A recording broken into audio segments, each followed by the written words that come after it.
IMIRASIRE TV isoko y'ibyishimo. Ubuzima bujyana n'imibereho, bivuze ko utariho utaba ufite ubuzima.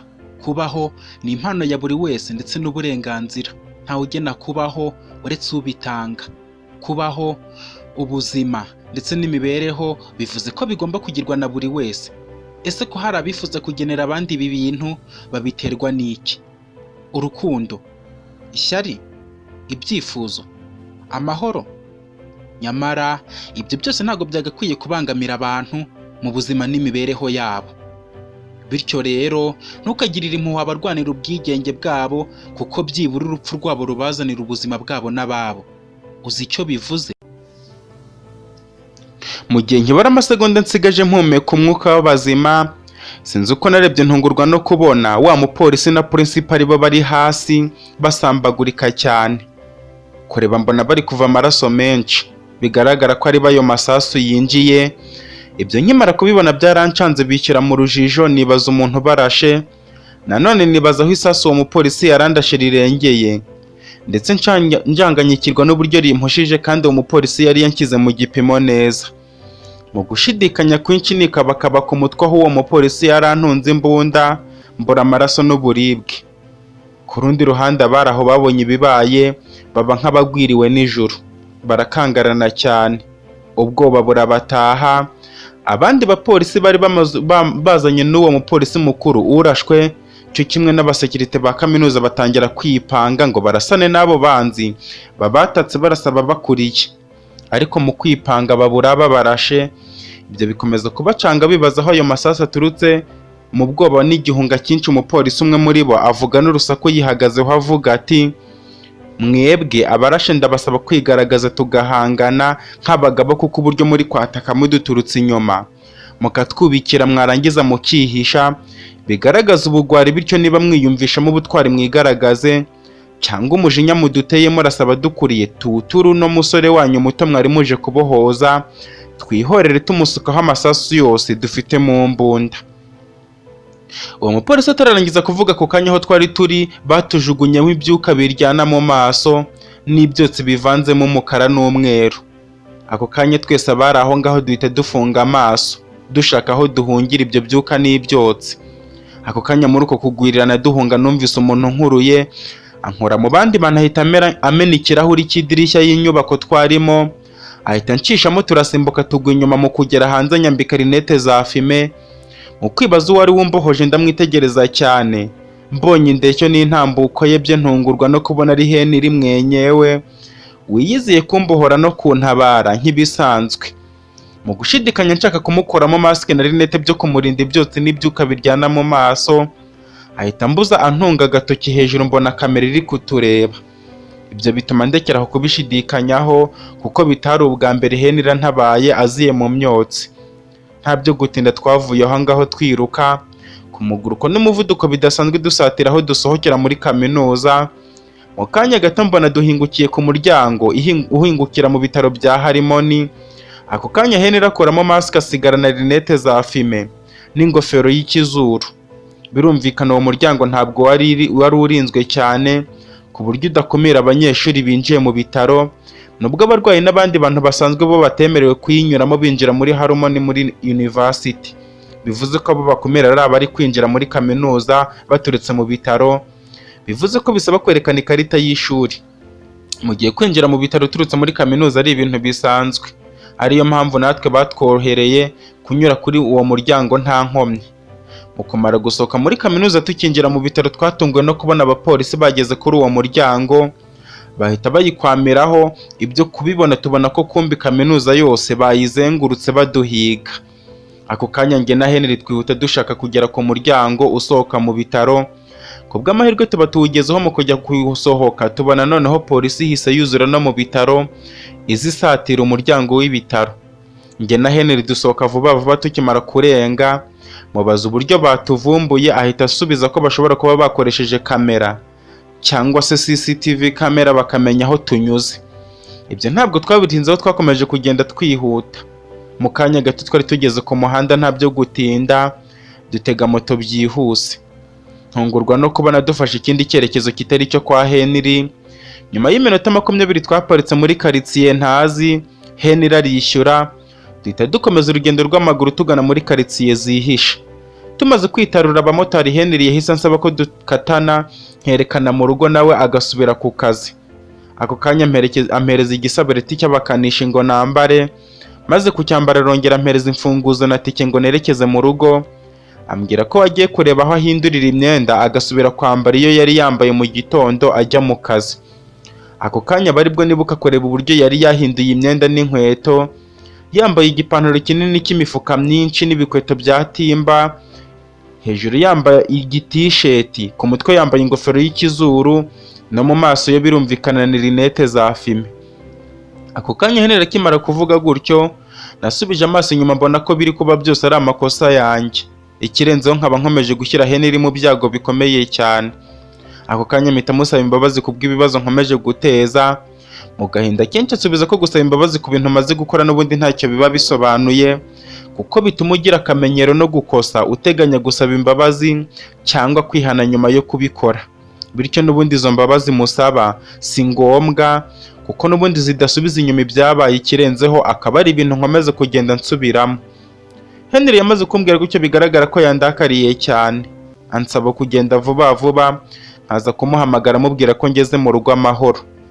Kuri njye nabonye uburyo Henry yandakariye bwa mbere kuva twahura, mbona uburemere bw'amakosa nakoze. Mbura ikindi mubwira, ntera intambwe ngana imbere nsatira aho abamotari bategeye abagenzi, nsaba umwe muri bo kuntwara, nawe antwara byihuse cyane.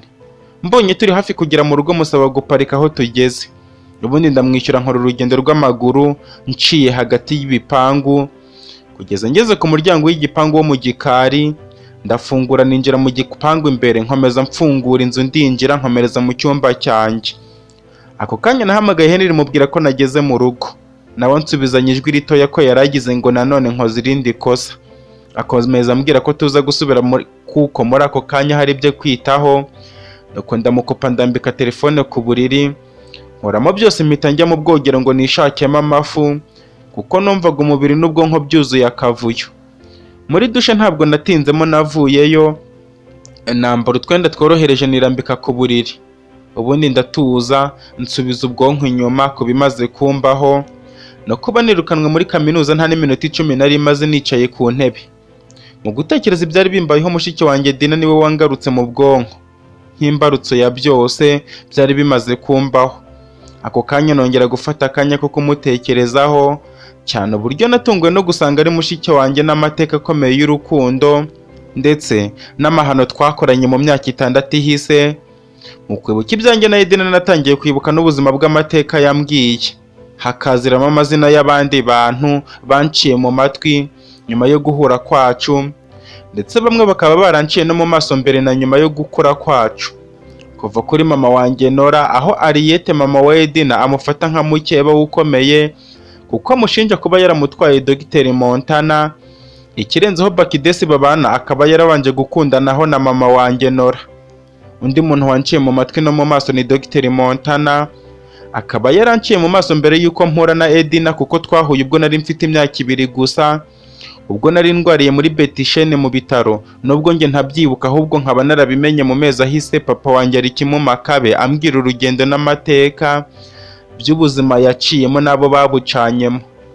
Undi muntu Edina yambwiyeho waje kunca mu maso nyuma yaho ni Magdalena, wari ukiri umukobwa w'inkumi, akaba yaraje kuvamo umubyeyi wibarutse Salome na murumuna we na musaza we. Ibyo nkibyibuka mba nibutse uburyo Magdalena yigeze gucikwa avuga ko Salome yakurikije papa we w'umuganga ukomeye. Mbihuza nuko nyuma yo kwirukanwa kwa nyirakuru wa Bakidesi yagiye gukora muri Betishane mu bitaro, benyereka ko papa wa Salome ari mu baganga ba Betishane mu bitaro. Ibyo bituma ngira amatsiko yo kumenya imvo n'imvano y'uburyo umukozi w'amasuku uciriritse abyarana n'abaganga bakomeye bize amashuri menshi. Nakomeje kwibuka amateka ya Edina afite aho ahuriye n'abandi bantu banciye mu matwi no mu maso, barimo na Musenyeri Dominique, mama Teresa, Vanise, mushiki wanjye Shera na Rozana, umukozi wamwitagaho n'abandi benshi ntibuka neza. Nakomeje kwibuka byinshi bitandukanye, noneho ibitekerezo mbyimurira kuri Bakidesi wakomeje kuncira ibyobo by'urupfu inshuro nyinshi, kuva mfite imyaka 2 kugeza n'ubu mfite imyaka 17, atazi ko akomeje gushaka kwikora mu nda, nubwo n'ubundi mbizi neza ko amenye ko ndi amaraso ye, yakongera imbaraga nyinshi mu kunyica kuko yanyenze kuva nkiri urusoro mu nda ya mama. Nibutse uburyo yamfashe umunigo tukigera mu butaka bw'abamakabe bwa mbere, ubwo nari muguyeho we na Derise bari gukorana urukozasoni, ngatabarwa na papa wanjye ari mu makabe. Nibuka n'ikindi gihe yigeze kunjugunya mu isumo ahagaze hejuru ku musozi ukikije ikiyaga cya Herade, nabwo ngatabarwa na papa wanjye ari mu makabe. Nibuka n'uburyo yanjugunye muri Yorodani mu mugezi, ngatabarwa na Carolina, nubwo umukunzi wanjye Rayisa atabashije kuharokokera. Nanone nibuka amasasa 3 yampushije turi muri Wilderfield School. Ndongera nibuka uburyo yamfungishije muri Pastille Bloke, akantoterezayo by'indengakamere agashaka no kunyicirayo, ndetse n'igihe nari ncitse akandasa isasu ngo nkure ku isi, aribwo Gade yahise yitambika akaba ari we rifata agapfa mu cyimbo cyanjye. Ndongera nibuka n'imirwano twageranye turi muri ya nzu Nora na mama we ndetse na Devota babagamo, ari yitumye bari muri koma. Ako kanya nkirimo kwibuka ibyo byose n'amateka mfitanye na mushiki wanjye Dina na papa wanjye Bakidesi, numvise umuntu ukomanga ku rugi mu kwikanga, nibaza uwo ari we wankurikiye. Mbyuka vuba vuba niteguye urugamba, ariko mu kumara gufungura umuryango w'icyumba ntungurwa no gusanga ari Devota. Ako kanya hita ngwamo amhoberano ubwuzu n'impuhwe nyinshi, anyihanganisha ku byambayeho. Mubaza uko bimenya, nsubiza ko Henry ari we ubimubwiye, ndetse akaba ari we umunyoherereje ngo azambe hafi anyitaho kuko ndi guca mu bihe bikomeye cyane. Ako kanya nese mubaza iby'akazi na gahunda yo kujya gukodesha inzu niba byanze. Ansubiza ko ahubwo ako kanya aribwo bari kuva gukodesha inzu, ndetse bakaba bayikodesheje amezi 6, aho bamwishyuye 600,000. None Henry akaba amugira inama yo kuyashora mu bucuruzi, akareka kujya gukorera intica ntikize akora amasuku muri Harmony mu bitaro. Bityo ku mugoroba Henry araza amuzaniye umushinga w'ubucuruzi yakora bwamwinjiriza inyungu nyinshi.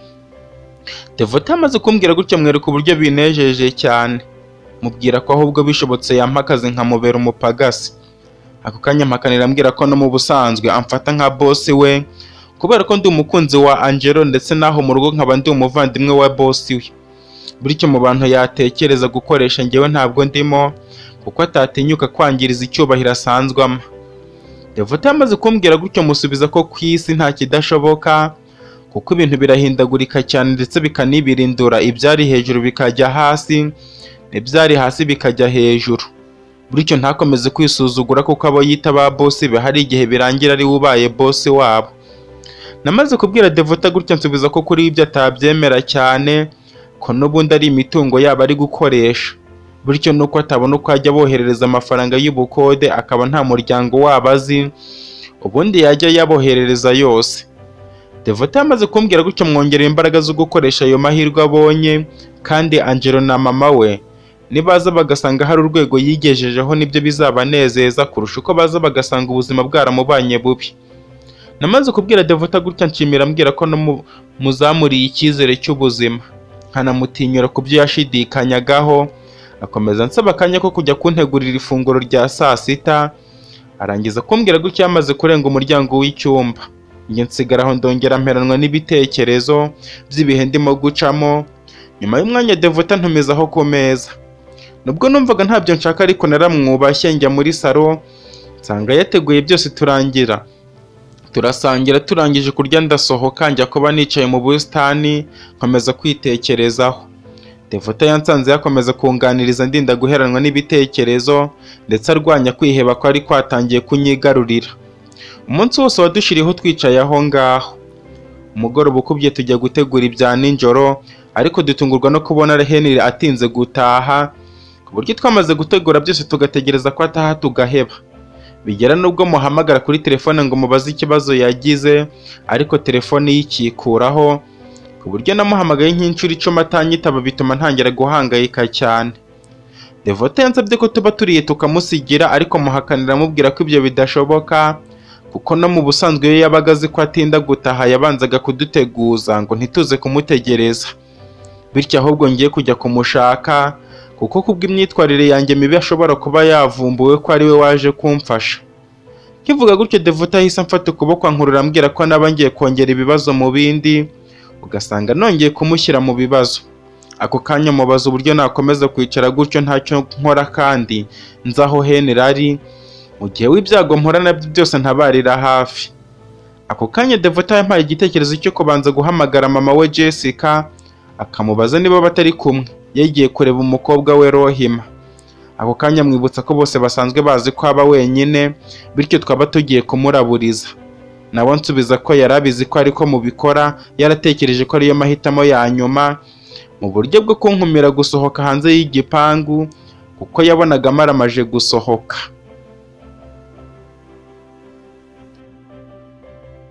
Iyi ni season ya kabiri y'iyi nkuru, urukundo nyarukundo, uko ubuzima bwacu bwahindutse umwanda. Ese ntabwo wigeze ubona season ya mbere? Reba hano iburyo maze ukandeho urahita ubona ibice byose kuva ku gice cya mbere cya season ya mbere kugera ku gice cya 257 cy'iyi nkuru. Reba na hano ibumoso ukandeho subscribe.